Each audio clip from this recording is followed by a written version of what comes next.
welcome to my channel. This is Jasmine here with Blakely Skincare, and today we're getting into another frothy, foamy, bubbly, fun product that I'm going to make. I like to call it my shave butter. I enter the word shave and then put V because it's made out of shea, but it's also a shea butter. Little clever naming there. But anyway, so this is a body butter kind of that goes in the bath. It's kind of like a whipped soap, if you will. I don't use any soap bases for this one. I have used melt and pour in the past. This time I'm going to pass on doing that and just use a different surfactant, an overall ingredient blend. And so this is supposed to be a butter that is super bubbly, foamy, and frothy so that you can rub it on your skin as you're taking a bath. You could use a loofah and use it as a body wash, but if you put it directly on your skin with some water, it should give you some great lather and foam action so that you can shave with it. And so we're going to go ahead and get right into it and start making this. It's going to be pretty self-explanatory, guys. I can't wait to see this result for this product. So this is our heat phase. Heat phases always generally come to pass first. This is an emulsified formula, so we are going to be needing water and an emulsifier and preservative along with our butter to make sure that no mold forms, anything like that. So the first ingredients that we're going to be melting that I'm gathering here for you to see is going to be all oil soluble ingredients. We have our safflower oil, just a little bit for texture. I found that using a little bit of oil when you're making an emulsion kind of gives it a more of like a fluffiness to it. That's what oil does with butter. Our main butter is going to be Shea, like I told you before, very emollient, very rich, good for moisturizing the skin. Very go-to easy butter. If you want to switch out this butter, I would advise using another soft butter. Mango would probably be best because it generally tends to be hypoallergenic. Not Shea because it is technically a nut. So you want to be sure that if you have any allergies or know anybody with any nut allergies or just in general make sensitive products, you're going to want to switch this out. Just be wary that when it comes to mango butter, it does take longer to get firm. Okay, so with any emulsion, you're gonna want to wait about, I want to say like 24 hours to check on it and see what the final texture is going to be like. Give it one more gentle mix, and then that's going to be your final texture. Okay, and then for the safflower oil, if you want to replace this, you can really replace it with almost any other carrier oil. Sweet almond would work. Olive could work, but olive is a little bit heavier. If you wanted to use sunflower, all those things will work in place of it. And then we have BTMS 50. This is our conditioning emulsifier.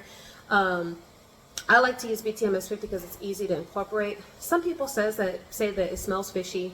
This one personally does not, and I'll go ahead and link you guys to this supplier. It doesn't in my opinion. But even if it does smell fishy, it's okay because once you process it and you put it in the heat and it goes in with the rest of the ingredients, it tends to go away very quickly.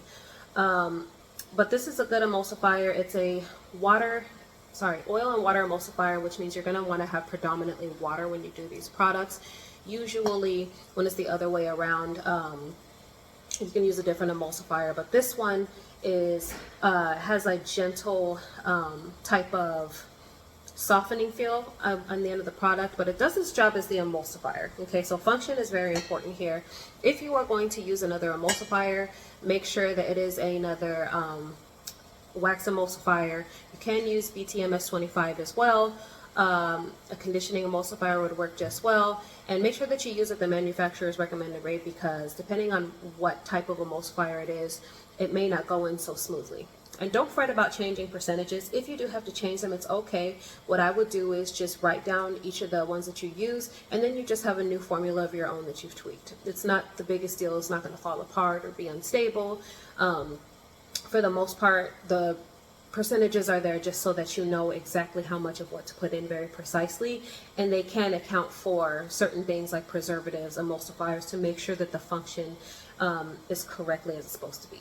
So that was a mouthful. Let's go ahead and put it into our double boiler. So I have a pot on the stove right now that is heating up, and it is going to be melting these ingredients. You can use a microwave. I don't recommend it because scorching does happen, and once that happens, the ingredients are ruined. Nobody likes that. So you just want to be mindful. I recommend double boiling. It's much easier in my opinion. And then pour the oil in. I'm gonna let this melt, and then we're gonna go ahead and begin to prepare our water phase. Okay, so just like in any of my other heat phases, we're gonna go ahead and move this along quickly. I'm going to be adding in mica. A little bit goes a long way. This is a decent amount to the oil. Okay, so that there's not too much flying around in the mica. Even adding it in here, kinda put it some of it in the air. Mica can tend to get very messy.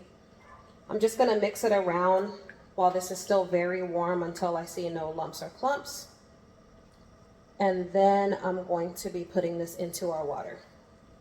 And we're gonna watch the emulsion magic happen here. Scrape it all out. And you're gonna get different advice on what to use to mix this in. Oop. I tend to use an immersion stick blender. Some people tell you that's a no-no because, especially in something like this, what can happen is an immersion stick blender, it blends together well. Definitely don't use a regular electric mixer. I use an immersion stick blender. Sometimes it can add extra air in here. You can use your setting on low to try to mix things. Sometimes it still adds air, which can lead to inflation and separation later, but it's fine. So it really just depends on your preference. Some people use, like to use, I forget the words for them, honestly, right now. It'll come to mind, but just another type of mixer that doesn't cost so much air to get into the product. And then you're gonna just pulse.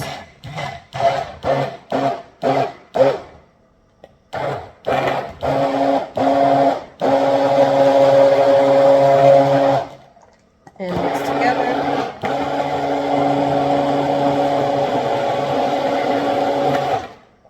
It's important to notice during this phase, if you see any breakage, that means that your mixture is not emulsifying and that you need to do something to mix it.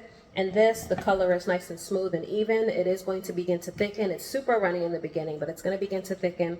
And you want to pulse it and kind of allow it to mix and just kind of watch as it thickens up. You want to, it's kind of like a slow process. You want to give it some time, let it settle, give it back. And like I said, you will be mixing this one more time, 24 hours after the time passes, because you want to make sure that this is going to be nice, and you want to know what your final texture is going to be. It takes butters and certain ingredients time to settle. Since it's beginning to thicken, we're going to go ahead and add in our final ingredients, okay? So we have our fragrance oil. I'm just adding in a simple banana one to this one. This is fruity. You can make it smell like whatever you want it to smell like. If you want to do ice cream flavors or another fruit, a lot of stuff is fun to play with. And then last but not least, I have another surfactant that we're going to be adding, which is going to be our SLSA. As stated before, I want this to be very lathery, so I want to add in a surfactant blend that's going to give that nice, rich, thick, creamy lather.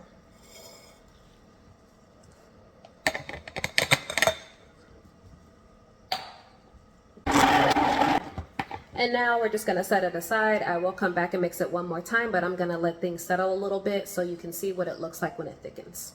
So we let it rest a little bit. It's definitely thicker.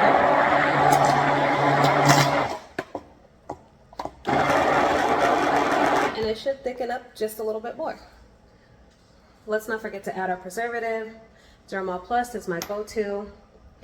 It's just easy to incorporate. I have had personal experiences with certain like more natural types of, because everybody wants a natural preservative, right? It's natural as you can get. With more natural types of preservatives, and they change the texture or smell for one reason or another.